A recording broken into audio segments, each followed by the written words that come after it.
बिस्मिल्लाहिर्रहमानिर्रहीम। अस्सलाम वालेकुम नादरीन, आप यूट्यूब चैनल देख रहे हैं। मैं इमरान खान हूँ। बहुत इंटरेस्टिंग खबरें हैं और बहुत बड़ी खबरें हैं।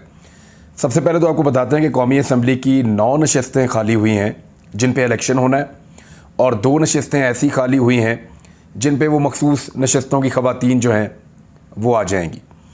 और यानी 9 नशस्तें खाली हो गई हैं और 2 मखसूस नशस्तों के ऊपर से इस्तीफ़ा मंजूर कर लिया गया है अरकान असम्बली का। अब उनकी जगह के ऊपर आपको पता है वो ख़वातीन और आ जाएंगी जो लिस्ट के अंदर मौजूद थी।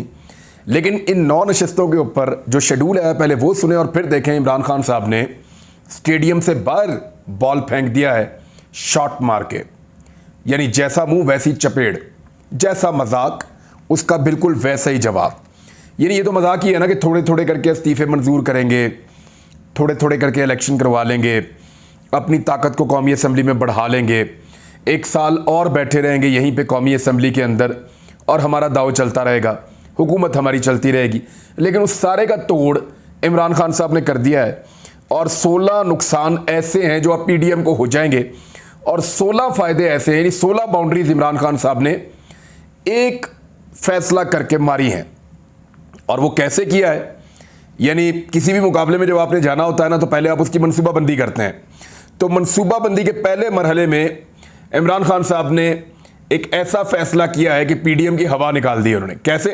पहले आप ये देखें कि कौमी असम्बली की 9 नशस्तों पर जो ज़िमनी इंतखाब होना है वो कब और कैसे होना है। एक तो ये 10 से 13 अगस्त तक कागजात नामजदगी जमा होंगे, 17 तक पड़ताल हो जाएगी और उम्मीदवारों को इंतखाबी निशानात 29 अगस्त को जारी कर दिए जाएंगे, जबकि 25 सितंबर को ये इलेक्शन होगा 9 नशस्तों के ऊपर।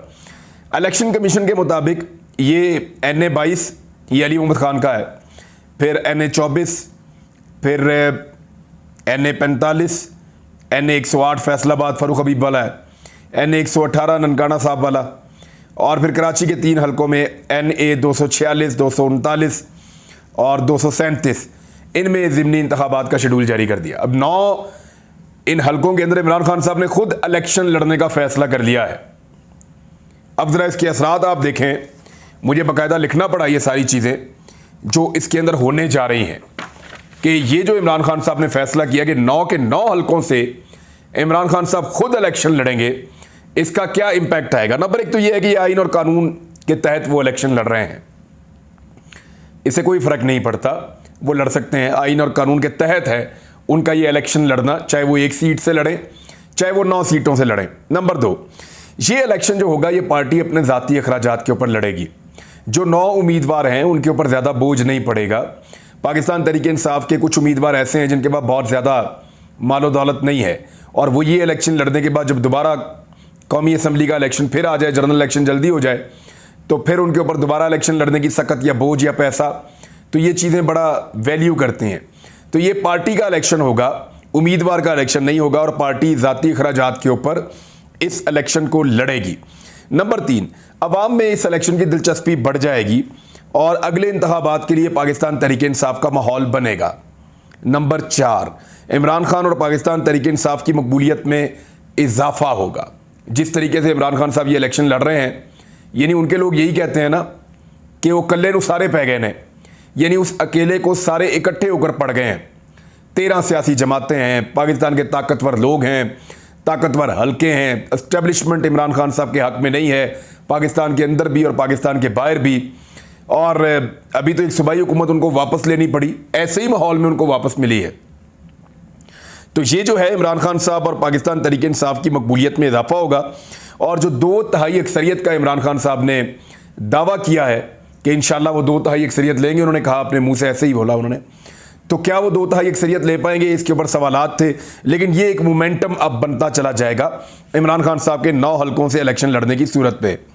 नंबर 5, पीडीएम के गुब्बारे से मजीद हवा निकल जाएगी।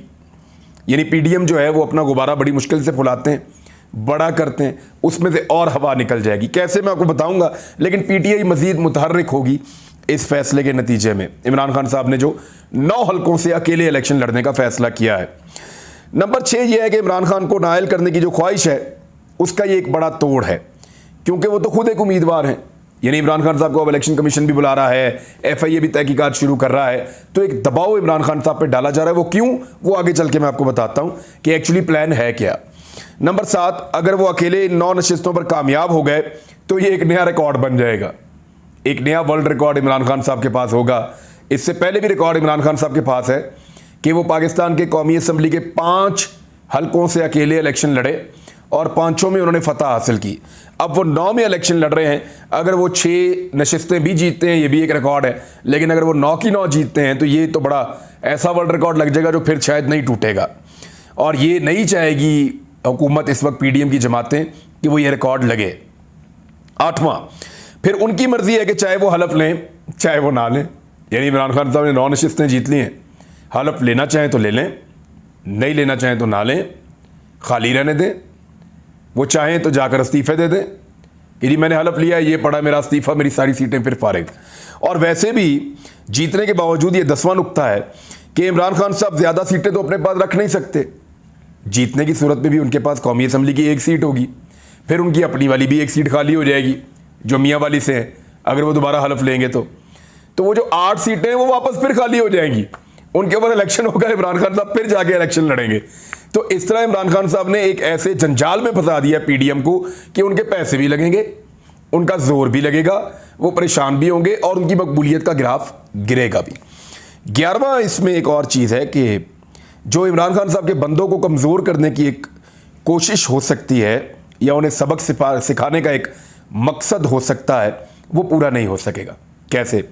पूरा जोर इन्होंने लगाना था कि इमरान खान साहब के 9 में से 3-4 बंदों को हरा दें, उससे एक मोमेंटम तोड़ देना था पाकिस्तान तहरीक इंसाफ की मकबूलियत का।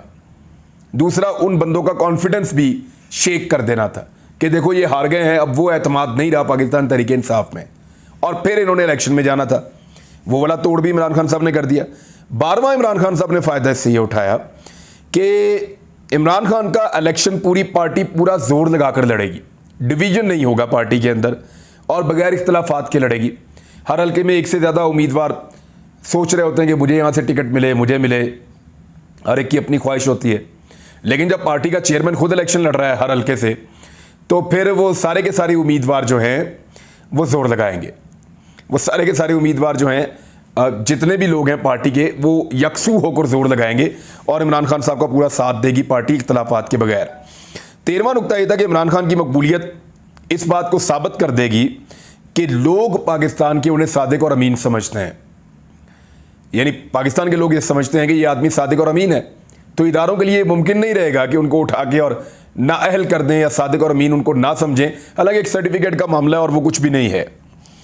फिर 14वां इसके अंदर एक नुकता यह है कि एक तो तकनीकी लिहाज से इमरान खान साहब को निकालना मुमकिन नहीं रहेगा, नामुमकिन जैसा ये हो जाएगा।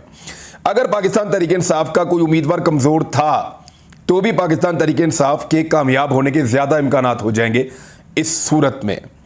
और 15वां नुकता यह है कि फजलुर रहमान, असफंदियार वली, आफ्ताब शेरपाव और इसी तरह बहुत सारी क़यादत ऐसी है PDM की जमातों की जिनके ऊपर ये दबाव होगा कि आओ आके लड़ो ना इलेक्शन। इमरान खान लड़ रहा है ना इलेक्शन, फजलुर रहमान आए आकर मुकाबला करें, असफंदियार वली आए आकर मुकाबला करें, आफ्ताब शेरपाव आए, पाकिस्तान की जमातें बड़ी तगड़ी जमातें हैं, 4 सद्दा में भी इलेक्शन हो रहा है, आओ और आकर लड़ो इलेक्शन। ये चैलेंज जो है ये इमरान खान साहब की पार्टी उनको करेगी और इससे उनको मजीद डैमेज होगा। 16वां यह है कि बार बार जो ये जो ड्रामा किया जाएगा, बार बार जो प्लान है कि फिर 10 इस्तीफे मंजूर कर लिए, 8 कर लिए, बार बार इलेक्शन करवाया पाकिस्तान में, इस ड्रामा से भी बाज आ जाएगी PDM और वो बार बार ये ड्रामा नहीं करेगी और इस्तीफों की मंजूरी वाला ड्रामा बहुत हद तक बंद हो जाएगा। तो ये वो चीज़ें हैं जो इमरान खान साहब ने की हैं। अब कुछ मुतालबात है मैं आपके सामने रख देता हूँ पाकिस्तान तहरीक इंसाफ के। पाकिस्तान तहरीक इंसाफ ने हुकूमत को 1 महीने के अंदर असम्बलियाँ तहरील करने का अल्टीमेटम दे दिया है। वैसे हुकूमत ने जो ऑफ़र की थी कि पंजाब और खैबर पख्तूनख्वा की असम्बलियाँ आप तोड़ दें, उस पर जवाब इमरान खान साहब ने दिया है, वो मैं आपको अभी आगे चल के देता हूँ। लेकिन तहरीक इंसाफ ने अल्टीमेटम दे दिया हुकूमत को कि 1 माह के अंदर अंदर असम्बलियाँ तहलील कर दें। तहरीक इंसाफ के रहनुमा फवाद चौधरी ने और बाकी लोगों ने मिलकर ये प्रेस कॉन्फ्रेंस की है और उन्होंने कहा बहुत वक्त दिया मौजूदा हुकूमत को, अब ये इंतखाबात के लिए तैयार नहीं है, इन्हें अब मज़ीद वक्त नहीं दे सकते। तो अग्रेसिव सियासत हो गई है पाकिस्तान तहरीक इंसाफ की एक मरतबा फिर। उन्होंने कहा कि 48 घंटों में इस्लामाबाद में बड़े जलसे की तारीख का ऐलान किया जाएगा, जिसमें असम्बलियों की तहलील के लिए हुकूमत को डेडलाइन हम दे देंगे, अगले 48 घंटे में ऐलान करने वाले हैं। फिर उन्होंने कहा कि कल बयान दिए गए कि सूबाई असम्बली तोड़ दें, इंतखाबात कराने के लिए तैयार हैं, लेकिन इसके बाद से कोई वादे पैगाम या बयान नहीं दिया गया। तो इसका इमरान खान साहब ने जवाब दिया। एक और चीज़ जो इन्होंने दो चीज़ें कही हैं इस प्रेस कॉन्फ्रेंस में, एक तो इन्होंने ये कहा कि ड्रोन जो हुआ है अफ़गानिस्तान में उसके ऊपर वजाहत पेश की जाए। जो ड्रोन हमला हुआ अफ़गानिस्तान में उसके ऊपर हुकूमत पाकिस्तान या पाकिस्तान का जो ISPR का डिपार्टमेंट है वो फिर ये बताएं अब कि ये कैसे हुआ, क्या पाकिस्तान की एयर स्पेस इस्तेमाल हुई या नहीं हुई, जिसमें अज़वाहिरी को वहाँ पे मारा गया है अमेरिकन की जानिब से। तो ये उन्होंने पूछा है। इमरान खान साहब ने कुछ बातें की हैं। एक तो उन्होंने बड़ा क्लियरली कहा कि वो पंजाब हुकूमत से ज़्यादा इलेक्शन को अहम समझते हैं। ये कोई मसला नहीं है कि असम्बलियाँ तहलील कर देना, लेकिन उन्होंने इसको एक ट्रैप के तौर पे लिया है और उनको ये कहना है कि इलेक्शन कमीशन की तब्दीली तक सूबाई हुकूमत को नहीं छोड़ेंगे। ये इमरान खान साहब ने कहा। उन्होंने कहा मुझे कोई मसला नहीं है सूबाई हुकूमत का, लेकिन इलेक्शन कमीशन की तब्दीली तक सूबाई जो असम्बलियाँ उसको नहीं छोड़ेंगे और सूबाई हुकूमत को ख़त्म नहीं करेंगे, तहलील नहीं करेंगे। इमरान खान साहब ने कहा कि हुकूमत इस साल इंतखाबात के लिए तैयार थी, मगर ज़िमनी इंतखाबात के बाद वो बहुत बुरी तरह घबरा गई है। फिर उन्होंने कहा कि मेरे से दो बड़ी गलतियां हुई हैं जब मैं हुकूमत में आया हूं। पहली गलती तो मैं नहीं बता सकता, वैसे वो आप सबको पता है जो इमरान खान साहब ने पहली गलती की थी। आप सब जानते हैं कि वो कौन सी पहली गलती है जो इमरान खान साहब ने की थी, लेकिन इमरान खान साहब नहीं बताना चाह रहे। दूसरी गलती इमरान खान साहब ने कहा कि सिकंदर सुल्तान को चीफ इलेक्शन कमिश्नर लगाना जो है वो मेरी दूसरी बड़ी गलती थी और ये गलती मुझसे हुई है। फिर इमरान खान साहब ने कहा कि फ़ौज में जो सबसे बेहतर आदमी है उसको आर्मी चीफ लगा दिया जाए। कितना बड़ा जुल्म है कि एक तकर्री के लिए पूरा मुल्क इस वक्त रुका हुआ है। आम इंतखाबात इमरान खान साहब ने कहा 2022 में ही होंगे, मुझे नाअहल नहीं किया जा सकता। इलेक्शन कमीशन को फैसले कोई और लिख कर दे रहे हैं और कहीं और से उनको फैसले पहुंचाए जा रहे हैं। ये इमरान खान साहब ने आम तरीन बातें की हैं। और एक और उन्होंने ये भी बात की कि मुझे जितनी यकीन दहानियाँ करवाई गई, इससे पहले उनको यकीन दिलाया जाता था कि ये हो जाएगा, हम आपके लिए ये करेंगे, आप प्लीज़ अभी एहतजाज ना करें, आप प्लीज़ अभी ज़रा थोड़ा सा अपना टेम्परामेंट जो है वो नीचे लेकर आएँ, गुस्सा ना करें, बयानात ना दें, राज़ों से पर्दा ना उठाएं। तो उनको जो यकीन दहानियाँ कराई जाती थी उन पर कोई भी पूरा नहीं उतरा। इमरान खान साहब ने ये गिला भी किया है। दूसरी जानिब पाकिस्तान की इकॉनमी को एक बहुत बड़ा धचका लगा है और उस धचके के बाद आर्मी चीफ ने राब्ता किया है, यानी ज़र मुबादला के ज़खायर जो हैं 20 करोड़ डॉलर्स मज़ीद कम हो गए हैं और ये लोस्ट लेवल के ऊपर पहुंच गए हैं। 8 अरब डॉलर से कुछ ज़्यादा पाकिस्तान के अब ज़र मुबादला के ज़खायर रह गए हैं और ये लोस्ट लेवल के ऊपर जा रहा है पाकिस्तान।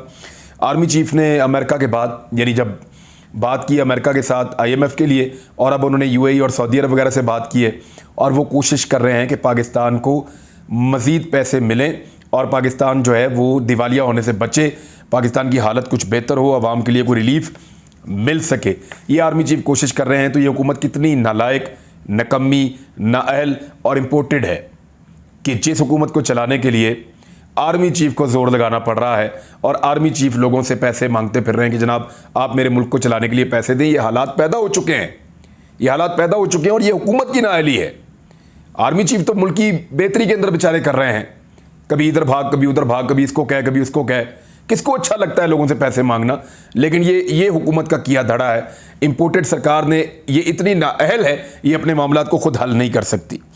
इमरान खान साहब जो कोर कमांडर बलूचिस्तान शहीद हुए हेलीकॉप्टर हादसे में, इंतहाई अफसोसनाक हादसा था, वो वहाँ पे जनरल सरफराज साहब के घर गए, शहीद जनरल सरफराज, उनके अहल खाना ने उनको इस्तकबाल किया। उसके बाद उन्होंने वहाँ पे फातह ख्वाना की, वहाँ पे अफसोस का इजहार किया।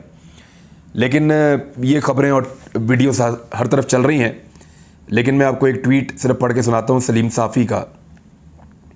कितना बुग़्ज़ इनके अंदर भरा हुआ है।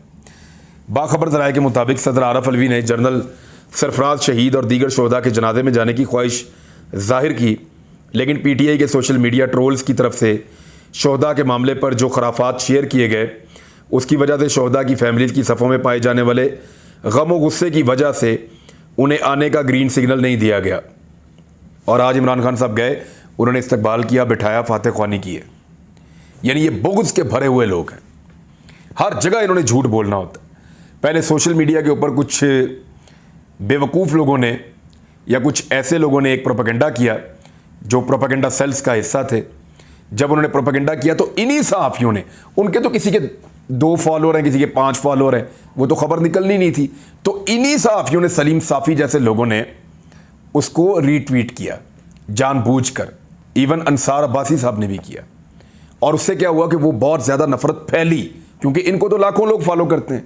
जब वो नफ़रत फैल गई तो उसको पीटीआई के खिलाफ इन्होंने इस्तेमाल किया कि जनाब ये पीटीआई की, पता नहीं वो हैं या नहीं है, लेकिन इन्होंने पीटीआई के खाते में डाल दिया। फिर इस तरह की झूठी खबरें थी। आज इमरान खान साहब गए तो झूठे का मुंह काला, मैं इतना ही कहूँगा, और मैं क्या कहूँ। अब जो है वो असल में बिल्ली थैले से बाहर आ रही है, और थैले से बाहर झांक रही थी, अब तो वाज़ेह तौर पर बाहर आ रही है। नवाज शरीफ की नाअहली ख़त्म करवाने के लिए इमरान खान को नाअहल करना बहुत ज़रूरी है, ऐसा दिखाई देता है। मोहम्मद ज़ुबैर साहब ने एक प्रोग्राम में कहा कि आप नवाज शरीफ की नाअहली के ख़िलाफ़ अभी हमारे साथ मिल जाएं और आप कहें कि नवाज शरीफ की नाअहली ख़त्म होनी चाहिए, तो हम इमरान खान को नाअहल नहीं करवाएंगे। तो क्या पाकिस्तान तहरीक इंसाफ के ये कहने से कि नवाज शरीफ की नाअहली ख़त्म होनी चाहिए, अदालतें नवाज शरीफ की नाअहली ख़त्म कर देंगी? अजीब चीज़ है। वैसे ज़ुबैर साहब कह रहे हैं तो पाकिस्तान के तमाम हल्के मान चुके हैं, लेकिन पाकिस्तान तहरीक इंसाफ और अवाम नहीं मान रही कि नवाज शरीफ को वापस अहल किया जाए। अब नवाज शरीफ और जहांगीर तरीन को अहल करने के लिए ये सारा गेम किया गया है। अजहर सिद्दीक साहब ने एक ट्वीट किया, वो पढ़ देता हूँ। और एक और, चुपके चुपके इमरान खान को नाअहल करवाने का जाल बिछाया जा चुका है। अपनी नौयत की ये पहली नाअहली होगी और मामला भी मुश्तरका तौर पे देखा जाएगा। अगली खबर अहम है, जब सब मुश्तरका तौर पर नए इलेक्शन से कबल अहल हो जाएंगे। फिर असद खरल साहब ने कहा कि असल खबर यह है कि नवाज शरीफ और जहांगीर तरीन को अहल करने के लिए इमरान खान को नाअहल करने का मंसूबा है, ताकि इमरान खान के साथ उनको भी अहल किया जा सके। नैब तरमीम के बाद नवाज शरीफ, मरियम नवाज वगैरह के खिलाफ सजाएं केसेस ख़त्म होने के बाद अज खुद ख़त्म हो जाएंगी। ये है जी। अब तक के लिए इतने, अपना ख्याल रखिएगा, अपने इस चैनल का भी। अल्लाह हाफ़िज़।